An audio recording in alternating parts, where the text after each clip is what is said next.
আপনি যদি কারো প্রতি হিংসা করেন তাহলে কি হবে? আপনার ক্ষতি কি? আপনার যত নেক আমল ধ্বংস হয়ে যাবে।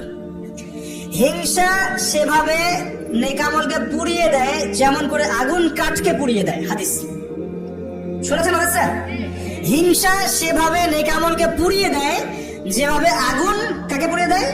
কাঠকে। আগুন কাঠে আগুন ধরিয়ে দেন, কাঠ বাকি থাকে, কয়লা ছাই হয়ে যাবে। ঠিক একই ভাবে আমল নামার নেকি সব ছাই হয়ে যাবে। আর যদি আপনাকে কেউ হিংসা করে, ঈর্ষা করে, মানে ঈর্ষা না, হিংসা করে এবং আপনার দিকে বদনজর দেয়, হ্যাঁ আপনার ক্ষতি চায়, আপনার সাথে কুফুরি করে ইত্যাদি, তাবিজ কবজ করে, তখন আপনারও ক্ষতি হতে পারে।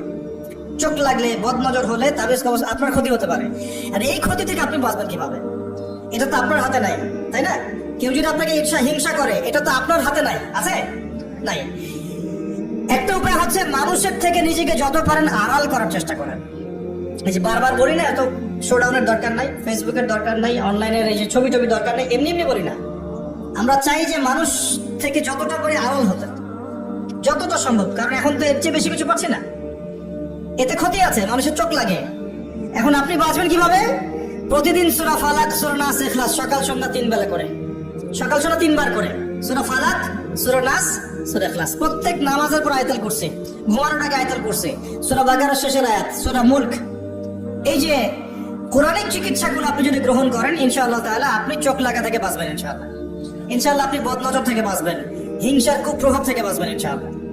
এগুলো কিন্তু হেলা কথা বলছি না, এটা এত মারাত্মক। নবী সাল্লাল্লাহু আলাইহি ওয়াসাল্লাম বলেছেন যে চোখ লাগা বদনজরগুলো এত মারাত্মক যে একটা জীবন্ত উটকে রান্নার পাত্রে নিয়ে আসতে পারে।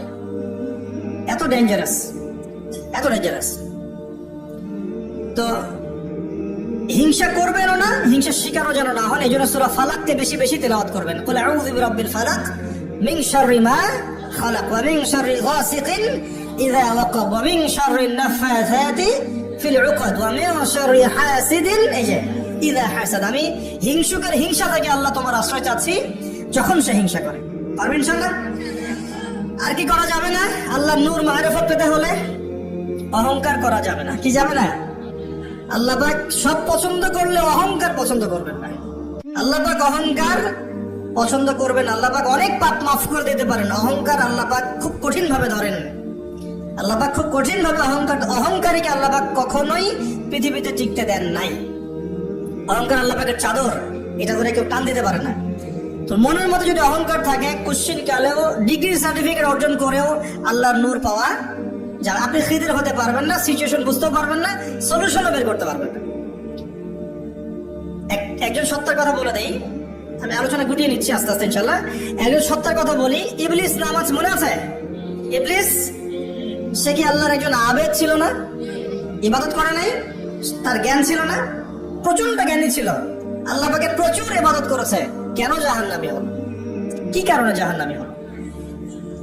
দেখেন, সে আল্লাহ পাকের আদেশকে লঙ্ঘন করেছে, সিজদা করে নাই। এই তো আদম আলাইহিস সালামও তো গাছের কাছে চলে গিয়েছেন। তাহলে আদম আলাইহিস সালামও তো গাছের কাছে গিয়েছেন, আল্লাহ পাকের হুকুমটা লঙ্ঘন হয়ে গেল না?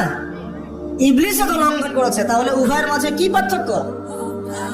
পার্থক্যটা হচ্ছে আদম আলাইহিস সালাম ভুল করে তওবা করে ফিরে এসেছেন, অহংকার করেন নাই, করেছেন? পক্ষান্তরে ইবলিস ভুল করেও তার উপর অটল থেকেছে। সে বলেছে খালাকতানি মিন নার ওয়া খালাকতাহু মিন তিন। আল্লাহ, আপনি যে আমাকে বলছেন আদমকে সিজদা করতে, আপনি ভুল, আমি সঠিক। নাউজুবিল্লাহ। এই যে আবার ওয়াস্তাকবার, সে উদ্ধত হলো, অহংকার প্রদর্শন করলো। এই একটা কারণেই আল্লাহ পাক কি করেছেন? তাকে চিরস্থায়ী জাহান্নামে দিয়েছেন। কথা কি বুঝতে পারছেন? অতএব অহংকার থাকলে আল্লাহর নূর পাওয়া যাবে না। ইবলিসের ইবাদত ছিল, টিকতে পারে নাই। ওর কিন্তু ইলম ছিল, টিকতে পারে নাই। আল্লাহ বোঝার তৌফিক দান করুন। আর অহংকার মানে এই নয় যে আপনি ভালো জামা পরেছেন, ভালো একটা সুন্দর বাড়ি করেছেন, আপনার জুতাটা সুন্দর, আপনার মানে কিছু জমি জমা আছে, হ্যাঁ, আপনার চলাফেরা আপনি শৌখিনতা পছন্দ করেন, এটার নাম অহংকার নয়। অহংকার কি? অহংকার হচ্ছে সত্য, যেটা আল্লাহর পক্ষ থেকে সত্য বিধানটাকে অস্বীকার করা এবং মানুষকে তুচ্ছ তাচ্ছিল্য করা, এই হলো অহংকার। মনে থাকবে? অহংকার কি?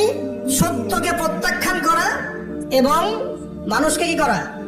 তুচ্ছ তাচ্ছিল্য করা। একজন মুমিন ভাইয়ের খারাপ হওয়ার জন্য এতটুকু যথেষ্ট যে সে আরেকজন মুমিন ভাইকে তুচ্ছ তাচ্ছিল্য করছে। এখন এই সোশ্যাল মিডিয়াতে এটা হয় না?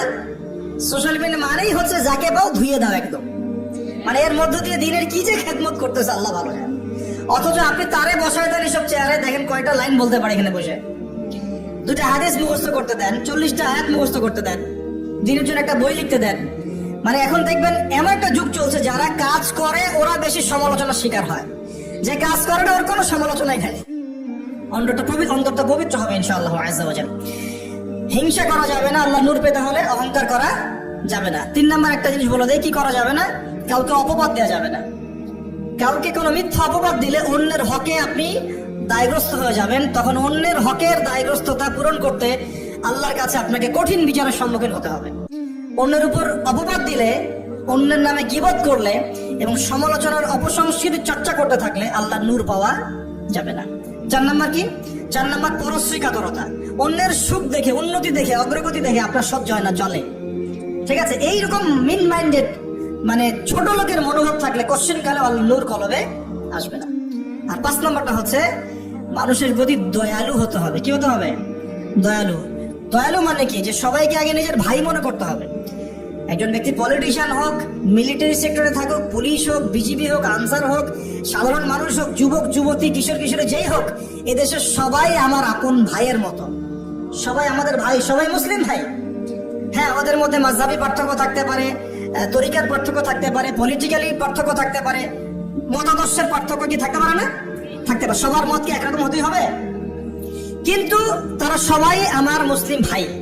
যতক্ষণ পর্যন্ত না তারা প্রকাশ্য কোনো কুফরের ঘোষণা দিয়েছে, ততক্ষণ পর্যন্ত কি সবাই মুসলিম ভাই। আগে সবাইকে ভাই মনে করে জনদরদিত হতে হবে। আগে সবার ভালোটা বুঝতে গেলে আগে জনদরদিত হতে হবে, রহম দিলওয়ালা হতে হবে। আপনি হকের উপর থাকবেন, ন্যায়টা ন্যায় হবে, অন্যায় অন্যায়। ন্যায় যদি আমার দুশ্মনও করে সেটাও ন্যায়, অন্যায় যদি আমার বাড়ির লোক করে সেটাও অন্যায়। একটা সৎ অন্তর লাগবে তৈরি। এই রহম দিলওয়ালা না হতে পারলে খিদির হওয়া যাবে না। কারণ আল্লাহ পাক খিদির সম্পর্কে বলেছেন যে আমি খিদির আলাইহিস সালামকে আমার পক্ষ থেকে রহমত দিয়েছিলাম, দয়া দিয়েছিলাম। সুবহানাল্লাহ। ওয়া আল্লামনাহু মিন লাদুন্না ইলমা, এবং আমি আল্লাহ খিদিরকে আমার পক্ষ থেকে জ্ঞান শিক্ষা দিয়েছিলাম।